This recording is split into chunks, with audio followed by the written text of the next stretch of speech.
Ne sois pas ridicule. Pourquoi gaspillerions-nous de l'argent pour ton bal de débutante alors que tu ne fais même pas l'effort d'être présentable? Les mots de ma mère me transpercèrent comme un couteau alors que je me tenais dans notre salon, les mains tremblantes le long de mon corps. Ma sœur jumelle, Vanessa, était assise sur le canapé feuilletant, avec assurance des catalogues de robes de créateurs pour sa propre célébration à venir. Mais c'est aussi mon 16e anniversaire, protestai-je la voix plus faible que je ne l'aurais voulu. Nous sommes jumelles. C'est censé être pour nous deux, Isabella. Soupira mon père sans même lever les yeux de son journal. Sois raisonnable. Ces événements servent à établir des relations, à trouver des parties convenables. C'est une question d'investissement. Payer pour le tien serait une perte d'argent. J'ai ravalé mes larmes, tandis que ma mère hochait la tête en signe d'accord. Vanessa est la belle, ma chérie. Toi, eh bien tu as d'autres qualités. Tu devrais comprendre la différence maintenant. Je m'appelle Isabella Murder et à 16 ans, j'ai appris exactement où je me situais dans la hiérarchie familiale. Alors que ma sœur jumelle Vanessa était préparée pour devenir la beauté de la famille, destinée à un mariage stratégique pour élever notre statut de classe moyenne, j'étais la pensée secondaire, la fade qui devait être réaliste quant à ses perspectives. Nous n'étions pas riches, mais mes parents étaient déterminés à investir chaque euro disponible dans le lancement social de Vanessa. Je voulais ce que toute adolescente voulait, me sentir valorisée, être traitée comme une égale, surtout par mes propres parents. Mais entre moi et ce simple désir se dressait la conviction inébranlable que la beauté était la seule monnaie valable pour une femme. Mes parents avaient décidé, il y a longtemps, quelle fille représentait le meilleur investissement, et aucun exploit académique ou développement de caractère de ma part ne semblait changer leurs calculs. Ce soir-là, je m'enfermai dans la salle de bain que nous partagions et fixai mon reflet. Vanessa et moi étions identiques à bien des égards. Même cheveux châtains, même yeux noisettes, même visage en forme de cœur. Mais à un moment donné, mes parents avaient convaincu tout le monde, y compris eux-mêmes, que de subtiles différences faisaient d'elle la jumelle belle et de moi la intelligente, comme si nous ne pouvions pas être les deux. Quand je sortis 1 heure plus tard, j'entendis mes parents, dans leur chambre, leur voix portant à travers les murs, fin de notre modeste maison à Minneapolis. On devrait commencer à regarder les options d'université pour Isabella, disait mon père, quelque chose de pratique et abordable. D'accord, répondit ma mère. Il faudra économiser tout le reste pour le fonds de mariage de Vanessa. Avec la bonne présentation à son bal qui sait, elle n'aura peut-être même pas besoin d'université. Je me pressai contre le mur, un frisson me parcourant. Ce n'était pas juste une question de fête d'anniversaire. Il planifiait nos avenirs entiers, selon les mêmes lignes divisées, et l'écart entre nos chemins était bien plus large que je ne l'avais réalisé. La disparité dans la manière dont mes parents nous traitaient. Vanessa et moi n'étaient pas nouvelles, bien qu'elles soient devenues plus prononcées à l'approche de l'âge adulte. En y repensant, les signes étaient toujours là. Vanessa recevait de nouveaux vêtements, tandis que j'héritais de ses vieux habits. Elle prenait des cours de danse pendant que l'on me disait que la bibliothèque était gratuite. Sa médiocrité académique était excusée, tandis que mes réussites étaient attendues. J'ai fait face en me plongeant dans mes études. Si je ne pouvais pas être la belle, je serais exceptionnelle autrement. À 16 ans, j'avais déjà tracé mon chemin. Première de ma classe bourse pour une université prestigieuse, puis école de droit. Quand Vanessa magasinait pour des robes de bal, je faisais des recherches sur des stages. Quand elle perfectionnait ses techniques de maquillage, je maîtrisais des stratégies de débat. Nos parents voyaient mon focus académique comme approprié pour quelqu'un avec mes limites sans jamais réaliser qu'il était né de la nécessité plutôt que d'une inclination naturelle. Ils ne voyaient pas que je restais éveillée jusqu'à minuit pour étudier, que j'économisais l'argent de mon déjeuner, pour acheter des manuels d'occasion ou que je faisais du bénévolat au tribunal local pour étoffer mon CV. T'as de la chance de ne pas avoir à t'inquiéter de ton apparence, m'a dit Vanessa, une fois comme si elle me faisait un compliment. Maman et papa attendent de moi que je sois parfaite tout le temps. Toi, tu peux juste être toi-même. Ces mots révélaient à quel point elle avait adhéré à leur récit. Dans son esprit, le favoritisme de nos parents était un fardeau pour elle, pas un privilège. Elle ne comprenait pas que leur investissement dans son apparence se faisait au détriment de son caractère ou de son intellect. Malgré tout, je n'en voulais pas vraiment à Vanessa.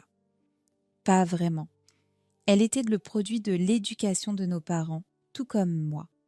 À de rares occasions, quand nos parents n'étaient pas là, nous partageons des moments de véritable sororité. Elle confessait ses insécurités et j'admettais mon envie de l'attention qu'elle recevait. Ces brefs moments de connexion me faisaient croire qu'en dessous de la compétition que nos parents encourageaient, nous avions encore une chance d'avoir une vraie relation. Ma tante Catherine était la seule adulte qui semblait voir à travers la dynamique familiale. Lors d'une rare visite quand j'avais 15 ans, elle m'a prise à part, après avoir entendu une remarque particulièrement cinglante de ma mère sur mon apparence. Tes parents pensent qu'ils vous préparent toutes les deux au succès, mais ils font une terrible erreur, a-t-elle murmuré. La beauté, fan Isabella. L'intelligence, la détermination, l'empathie, ce sont des investissements qui prennent de la valeur avec le temps. Ces mots m'ont soutenue dans les jours les plus durs, mais alors que les préparatifs pour le bal de débutante de Vanessa consumaient notre foyer, même la sagesse de tante Catherine semblait un maigre réconfort. Pourtant je m'y accrochais, espérant qu'un jour mes parents réaliseraient ce qu'ils nous avaient fait à toutes les deux. La nuit du bal de débutante de Vanessa arriva dans un tourbillon de tulle et de parfums. Mes parents n'avaient lésiné sur aucune dépense. Le lieu était la salle de bal du Grand Hôtel. La liste d'invités incluait les familles les plus influentes de la ville et la robe de Vanessa, à elle seule, coûtait plus cher que l'ensemble de mes frais de candidature à l'université. Isabella, rends-toi utile et aide ta sœur avec ses cheveux, lança ma mère me jetant à peine un regard, alors qu'elle s'affairait avec le maquillage de Vanessa. Je pris docilement le fer à friser, croisant les yeux de ma sœur dans le miroir. Pendant un instant, je crus voir une lueur d'inconfort là-dedans, mais elle disparut aussi vite qu'elle était apparue. « Tu viendras au ballet, hein ?» demanda Vanessa, la voix inhabituellement douce. Avant que je puisse répondre, ma mère intervint. « Isabella aidera le personnel de restauration. Il faut quelqu'un pour surveiller les choses, et c'est une bonne expérience pour elle, des compétences du monde réel. » Mes mains se figèrent au milieu d'une boucle. Quoi, je pensais que j'y assistais en tant qu'invitée. Le rire de ma mère fut léger et dédaigneux. Ne sois pas bête. Ces événements sont déjà assez chers, avec une seule fille qui participe. De plus, le fils des Henderson sera là. Il est destiné à Yale parfait pour établir des contacts pour tes candidatures à l'université. La prise de conscience me frappa comme un coup physique. Non seulement on me refusait ma propre célébration, mais j'étais reléguée au rôle de servante pour celle de ma jumelle. J'avais accepté de ne pas avoir mon propre bal de débutante, m'étais résignée à porter une robe simple du grand magasin plutôt qu'une robe sur mesure. Avait même répété un discours pour célébrer ma sœur. Mais ça, c'était une humiliation conçue pour renforcer la hiérarchie. Je ne vais pas travailler comme serveuse à la fête de ma propre sœur, dis-je posant le fer à friser. Ne fais pas d'histoire, avertit mon père apparaissant dans l'embrasure de la porte. Nous avons déjà dit aux responsables de la restauration que tu serais là. Ils ont ajusté leur personnel en conséquence. Vous avez fait ça sans même me demander. Ce n'est pas comme si tu avais d'autres plans, répondit ma mère, et l'expérience sera bonne pour ton CV. Je cherchais du soutien auprès de Vanessa, mais elle détourna les yeux soudain, fascinée par sa manucure. Son silence fut la trahison finale. Je partis sans un mot de plus, me réfugiant dans ma chambre, où je m'assis au bord de mon lit, tremblante de colère et de douleur. À travers le mur, j'entendais les préparatifs, continuer les bavardages excités, les compliments, les ajustements de dernière minute. Plus tard ce soir-là, vêtue du pantalon noir et de la chemise blanche que mes parents avaient préparée pour moi. Je me tenais dans la cuisine du grand hôtel, observant à travers la porte de service, alors que ma sœur faisait son entrée en descendant le grand escalier. La foule rassemblée applaudit. Mes parents rayonnaient de fierté, et les flashs des appareils photo crépitaient, familiers de la débutante, demanda l'un des vrais membres du personnel de restauration, remarquant mon regard fixe. Non, répondis-je quelque chose, se durcissant en moi, juste laide. Cette nuit-là, alors que je portais des plateaux de champagne devant des invités qui ne me reconnaissaient pas comme la jumelle de l'Honoré, je fis un vœu silencieux. Plus jamais je ne permettrai à mes parents de définir ma valeur. Cette humiliation serait la dernière qu'ils m'infligeraient. Le lundi suivant le bal de débutante de Vanessa, je me rendis au bureau de la conseillère d'orientation de l'école avec un plan. Si mes parents n'investissaient pas dans mon avenir, je devrais créer mes propres opportunités. Je voudrais obtenir mon diplôme plus tôt, dis-je à Madame Winters, faisant glisser mes recherches méticuleuses sur son bureau. J'ai calculé les crédits dont j'ai besoin, et avec des cours d'été et des classes supplémentaires, je peux terminer en décembre au lieu de mai. Madame Winters examina ma proposition haussant les sourcils. C'est très ambitieux, Isabella. Puis-je demander pourquoi? Plus vite je diplômais, plus vite je peux commencer l'université et devenir autonome. Répondis-je, l'humiliation du bal encore vive. J'ai recherché des opportunités de bourse et des programmes d'admission anticipés. J'ai juste besoin de votre aide pour que ça se réalise. À mon soulagement, Madame Winters devint mon alliée. En quelques semaines, j'étais inscrite à des cours supplémentaires et à des programmes de week-end. Mes journées commençaient à l'aube et se terminaient bien après le coucher du soleil. Mais chaque devoir terminé était un pas vers la liberté. Mes parents, sans surprise, étaient loin d'être encourageants. « C'est inutile », argumenta mon père lorsque j'expliquais mon nouvel emploi du temps. « Tu te pousses trop fort. Personne n'attend de toi que tu rivalises avec le succès social de ta sœur. »« Je ne rivalise pas avec Vanessa, » répondis-je calmement. « Je sécurise mon avenir. »« Quel avenir t'as 16 ans ?» se moqua ma mère. « Ton père et moi avons déjà discuté de tes options universitaires. Il y a une bonne école publique qui serait parfaitement adéquate pour quelqu'un avec ton pragmatisme. Je postule dans des universités de premier rang, déclarai-je fermement, et je vais être acceptée. » Ma mère échangea un regard avec mon père, un mélange d'amusement et de pitié. Avec quel argent, Isabella? Ces écoles coûtent une fortune et nous avons été clairs sur nos priorités financières. J'obtiendrai des bourses, dis-je, refusant de reculer. Et j'ai déjà contacté plusieurs programmes. Et si tu n'y arrives pas? Défia mon père. Nous avons alloué nos économies pour l'avenir de Vanessa. Tu as toujours été la pragmatique. Sois pragmatique maintenant. Leur front uni était exaspérant mais pas surprenant. Ce que je n'avais pas anticipé, c'était la réaction de Vanessa lorsqu'elle me trouva en train de chercher des frais de candidature. Tard dans la nuit, « Ils ne te laisseront jamais faire, tu sais, » dit-elle appuyée contre l'encadrement de ma porte. « Ils ont tout planifié déjà. Tu es censé aller dans un collège communautaire, puis transférer quelque part de pas cher et respectable. Rien de clinquant. » Je levai les yeux de mon ordinateur. « C'est ce qu'ils t'ont dit. » Entre autres, haussa-t-elle les épaules, ils doivent économiser pour mon mariage. Pour quand je rencontrerai le bon gars?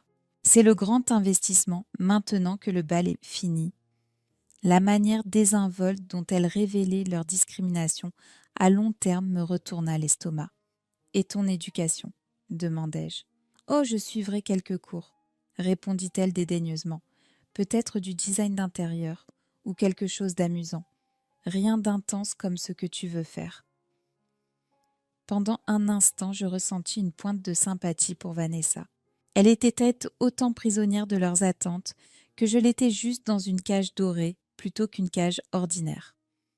Mon plan de diplomation anticipée rencontra un autre obstacle, lorsque je rentrai un jour pour trouver mon paquet de lettres d'acceptation scolaire, soigneusement caché dans mon tiroir de sous-vêtements, étalé sur la table de la cuisine. Ma mère était assise là, les lèvres pincées, en une ligne fine, Harvard, Yale, Columbia. Lut-elle la voix froide.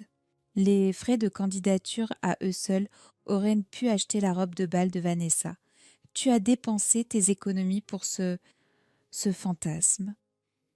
Ce n'est pas un fantasme, dis-je, essayant de garder ma voix stable. J'ai les notes, les résultats au test, les activités extrascolaires. Ce que tu n'as pas, c'est notre permission, interrompit mon père, entrant dans la cuisine, ni notre soutien financier. Ça s'arrête maintenant, Isabella. Je m'attendais à de la résistance, mais pas à du sabotage. En ramassant mon avenir démantelé sur la table, je réalisais que j'avais sous-estimé à quel point ils étaient déterminés à me garder à ma place, assignée. Ce que je pensais être du simple favoritisme était en réalité quelque chose de plus insidieux. Ils ne se contentaient pas de construire. Vanessa, il me retenait activement, le jour où mes lettres d'acceptation arrivèrent. Je n'étais pas à la maison pour les recevoir. J'avais commencé à rester tard à l'école, utilisant les ordinateurs de la bibliothèque pour vérifier les portails de candidature quotidiennement. Quand je vis félicitations sur Tanaswoman Sisoan sur le portail de Harvard, je faillis m'effondrer dans la zone d'études silencieuse. Bourse complète. Les mots se brouillèrent à travers mes larmes. J'imprimai la lettre d'acceptation et la glissai soigneusement dans mon sac à dos avec des lettres similaires de Yale et Columbia, toutes avec des packages d'aide financière substantielle. La validation était écrasante, après des années à m'entendre dire que je ne valais pas l'investissement. J'avais une décision à prendre. Une partie de moi voulait rentrer en courant et brandir les lettres au visage de mes parents. La preuve que leur évaluation de ma valeur était erronée, mais l'expérience m'avait appris la prudence. J'avais besoin d'un plan qui ne leur donnerait pas l'occasion de me saboter à nouveau. Ce soir-là, je m'arrêtai chez l'appartement de tante Catherine. Je savais que tu pouvais le faire, dit-elle en m'enlaçant, après avoir lu les lettres. Tu l'as dit à tes parents. Pas encore, admis-je. J'ai peur qu'ils trouvent un moyen de m'arrêter. Elle hocha la tête, comprenant immédiatement. Tu as 18 ans maintenant, Isabella. Légalement, ils ne peuvent pas t'empêcher d'y aller. Mais ils contrôlent tous mes documents. Acte de naissance, carte de sécurité sociale. Tout ce dont j'ai besoin pour m'inscrire. L'expression de tante Catherine changea. En fait, non. Elle disparut dans sa chambre et revint avec une enveloppe scellée. Après l'incident du bal de débutante, j'ai préparé ce jour. J'ai passé les 2 dernières années à obtenir des duplicata de tous tes documents essentiels. Je la fixai stupéfaite. Comment as-tu... Je suis toujours ta tutrice légale sur le papier, expliqua-t-elle. Tes parents m'ont nommée comme remplaçante à votre naissance et ils n'ont jamais changé cela. Je ne t'en ai pas parlé parce que je ne voulais pas te donner de faux espoirs, mais j'ai aussi économisé pour toi. Elle me tendit un relevé bancaire montrant un compte à mon nom avec près de 25 000 €. Ce n'est pas assez pour les frais de scolarité complets, mais avec tes bourses, c'est plus qu'assez, murmurai-je les mains tremblantes. Tante Catherine, je ne sais pas comment te remercier. Excelle, dit-elle simplement, c'est tout le merci dont j'ai besoin. En quittant son appartement serrant l'enveloppe de documents et les informations du compte, je me sentis plus légère que je ne l'avais été depuis des années. Pour la première fois, mon avenir était véritablement entre mes mains.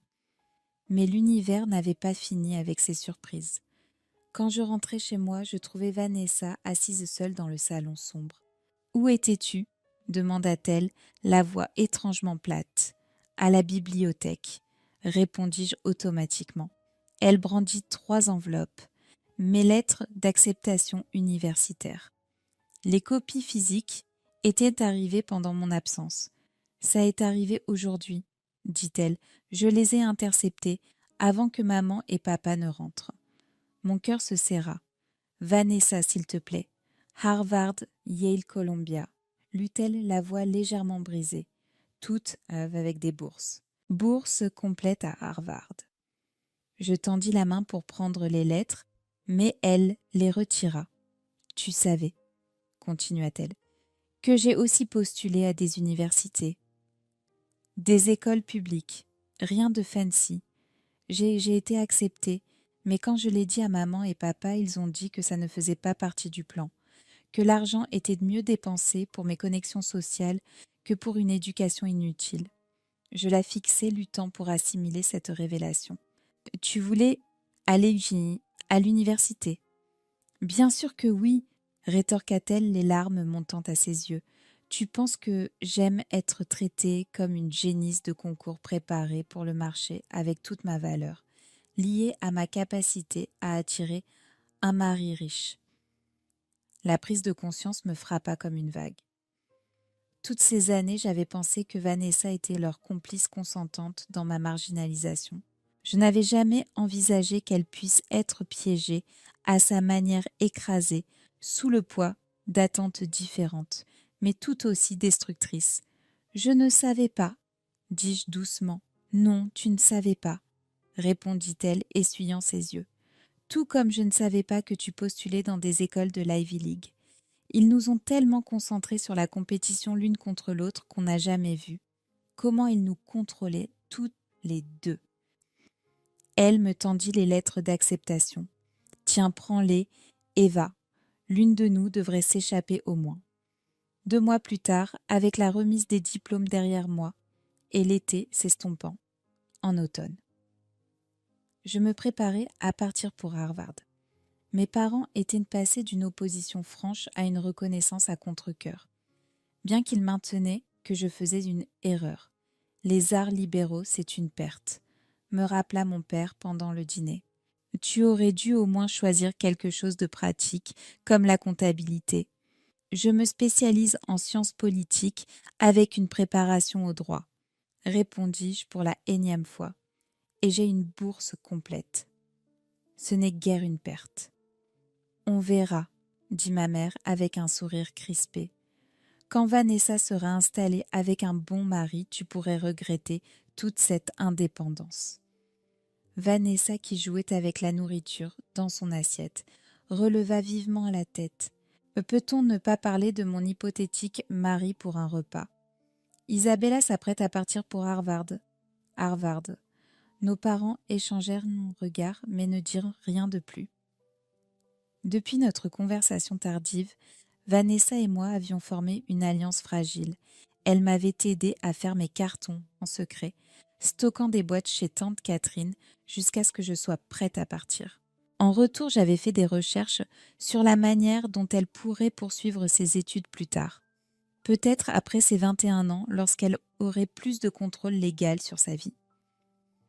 La veille de mon départ, alors que je finissais d'emballer mes dernières affaires, mon père frappa à la porte de ma chambre. « Il faut qu'on parle finances », dit-il s'asseyant sur le bord de mon lit, sans invitation. « Ma bourse couvre les frais de scolarité, le logement et les repas, » répondis-je prudemment. « Tante Catherine aide avec les livres et les frais de subsistance. »« Oui, eh bien, à ce propos, » commença-t-il son expression, passant à celle qu'il utilisait pour les discussions financières sérieuses.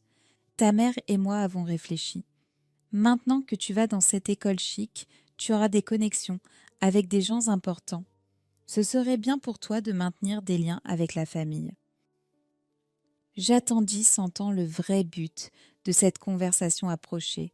Nous avons beaucoup investi en toi au fil des ans, continua-t-il, ton éducation, tes études jusqu'au lycée. Il est juste qu'une fois établi, tu aides à soutenir la famille. En retour, surtout ta sœur. Je le fixai incrédule. Vous me demandez de vous rembourser pour m'avoir élevé? Pas immédiatement, clarifia-t-il comme si cela rendait les choses meilleures. Mais plus tard, quand tu travailleras comme avocate, nous attendons que tu contribues. La famille aide la famille. L'audace était à couper le souffle. Après des années à me dire que je ne valais pas l'investissement, ils essayaient maintenant de revendiquer mes futurs revenus. Je vais y réfléchir, dis-je de manière neutre, ne voulant pas déclencher une dispute la veille de mon départ. Mon père sembla satisfait de cet engagement vague et me laissa à mes préparatifs. Dès qu'il fut parti, j'envoyai un texto à Vanessa. Faut qu'on parle, rendez-vous chez Catherine demain, avant que je parte. Le lendemain matin, je chargeai mes affaires dans la voiture de tante Catherine. Mes parents observaient depuis le porche leurs expressions, mêlant ressentiment et quelque chose qui aurait pu être de la fierté s'ils s'étaient autorisés à le ressentir. « Souviens-toi de ce qu'on a discuté, » dit mon père, alors que je me préparais à partir. « Je le ferai, » répondis-je les mots délibérément ambigus. Chez tante Catherine, Vanessa m'attendait. Ses yeux étaient rouges, mais elle sourit en me voyant. « Prête pour ta grande évasion ?» demanda-t-elle, m'aidant avec les derniers sacs. « Presque, » dis-je. « Mais d'abord, il faut que je te dise quelque chose. » J'expliquai la visite de mon père, son attente que je soutienne financièrement la famille, particulièrement elle, une fois que je serai établie. Il planifie déjà comment t'utiliser pour me contrôler. Finis-je. Le visage de Vanessa se durcit. Il ne s'arrête jamais, hein? Non, acquiesçai-je, mais nous, on peut. J'esquissai mon plan, une façon pour nous, deux de nous libérer. J'irai à Harvard comme prévu, mais je pourrais aussi aider Vanessa à postuler pour une admission tardive dans une université près de moi. Avec l'aide de tante Catherine, nous pourrions la sortir de l'influence de nos parents également. Ils me couperont complètement les vivres, avertit Vanessa. Qu'ils le fassent sans, répondis-je. Entre ma bourse, les économies de tante Catherine et des emplois à temps partiel, on peut y arriver. On sera libre.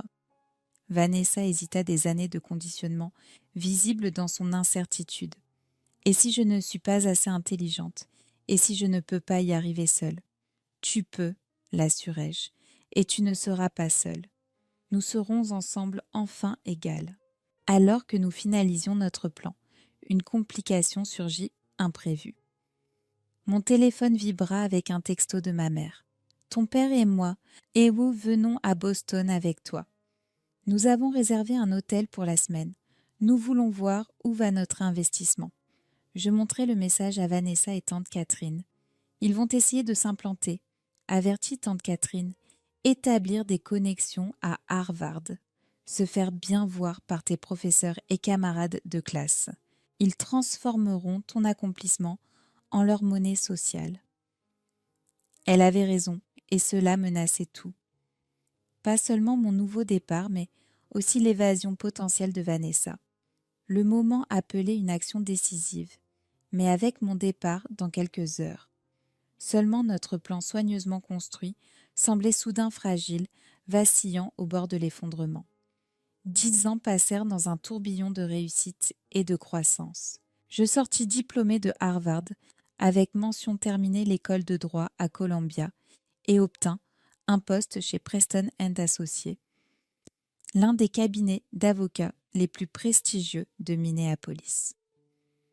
À 36 ans, j'étais devenue associée la plus jeune de l'histoire du cabinet. Le parcours de Vanessa avait été plus chaotique. Malgré nos plans, elle était finalement restée influencée par la manipulation émotionnelle de nos parents et leurs promesses qu'ils soutiendraient ses aspirations éducatives, le moment venu. Ce moment n'arriva jamais. Au lieu de cela, elle enchaîna des relations avec des hommes que nos parents jugeaient prometteurs, chacune se terminant par une déception. Maintenant, elle était mère célibataire de 2 enfants de pères différents, vivant dans le sous-sol de nos parents, son potentiel enseveli sous le poids de leurs attentes. Nous avions maintenu un contact sporadique au fil des ans, principalement au sujet des enfants, James, 7 ans, et Evelyn, 4 ans, que j'adorais, malgré la distance que nos parents avaient cultivée entre nous. À travers les messages de plus en plus désespérés de Vanessa, je savais que les choses à la maison s'étaient détériorées.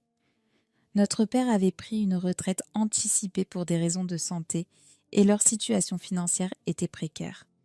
Je ne fus pas surprise lorsque mon assistante annonça des visiteurs inattendus. Un mardi après-midi, M et Madame Murder sont ici pour vous voir. Ils n'ont pas de rendez-vous, mais ils insistent sur l'urgence.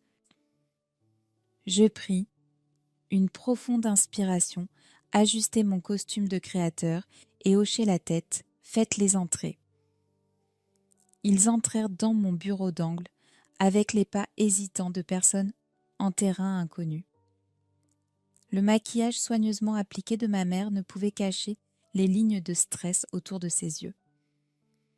Mon père, autrefois imposant, s'appuyait maintenant lourdement sur une canne.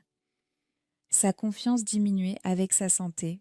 « Isabella », commença ma mère, tentant une chaleur. « Tu as l'air réussi. »« Je le suis », confirmai-je, sans leur offrir de s'asseoir. « Qu'est-ce qui vous amène ici, après tout ce temps ?»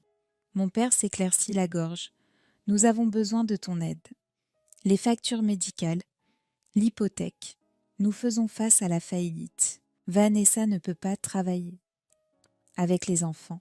Et nous pensions, vu ta position maintenant. » Je les étudiai un long moment, les souvenirs de leurs innombrables rejets du bal de débutante à leur dédain pour mes Reus Oscillators, académiques, revenant avec une clarté cristalline. « Je ne pense pas, » répondis-je calmement. « Vous savez, c'est une question d'investissement.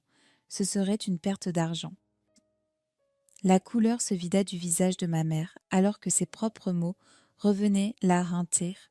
Les mains de mon père tremblaient sur sa canne. « C'était différent, » protesta-t-il faiblement. « Nous essayons d'être réalistes quant à tes perspectives. »« Et je suis réaliste quant aux vôtres, » répondis-je. « Vous avez clairement dit que la famille, c'est une question d'investissement, pas de soutien inconditionnel. Selon votre propre mesure, vous êtes maintenant un mauvais investissement. »« Mais Vanessa et les enfants, » plaida ma mère. « Tu ne veux sûrement pas qu'ils souffrent. » Je me dirigeai vers la fenêtre, regardant l'horizon de Minneapolis. « C'est intéressant.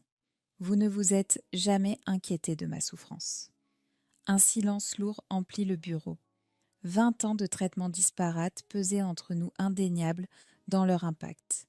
Je me tournai pour leur faire face. « Pendant que vous dépensiez des milliers pour les robes et les procédures cosmétiques de Vanessa, j'investissais dans mon éducation.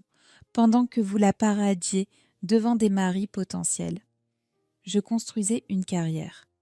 La différence est que mes investissements ont porté leurs fruits et les vôtres non. » Les épaules de mon père s'affaissèrent. « Nous avons fait des erreurs, » admit-il, « mais nous sommes toujours tes parents. » « La biologie ne vous donne pas droit aux fruits de mon travail, » dis-je posément, « surtout quand vous avez activement essayé de m'empêcher de réussir. » Je me dirigeai vers mon bureau et appuyai sur l'interphone.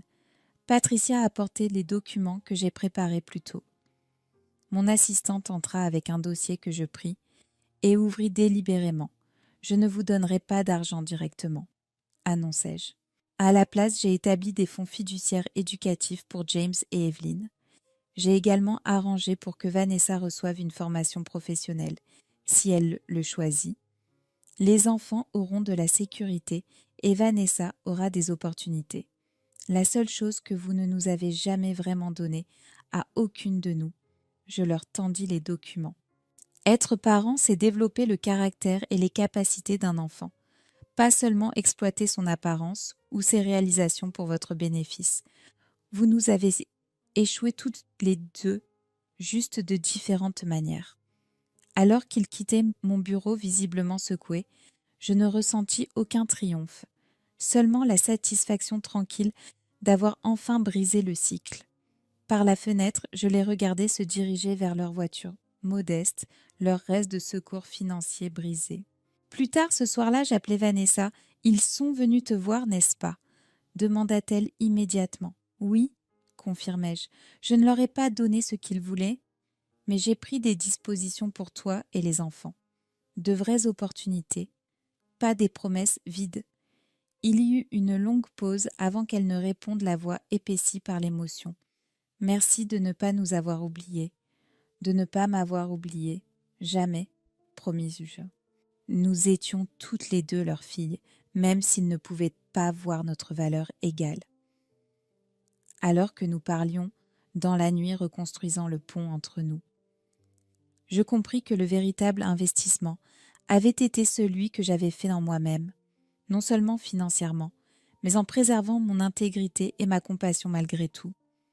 C'était un retour qu'aucun bilan ne pourrait jamais quantifier.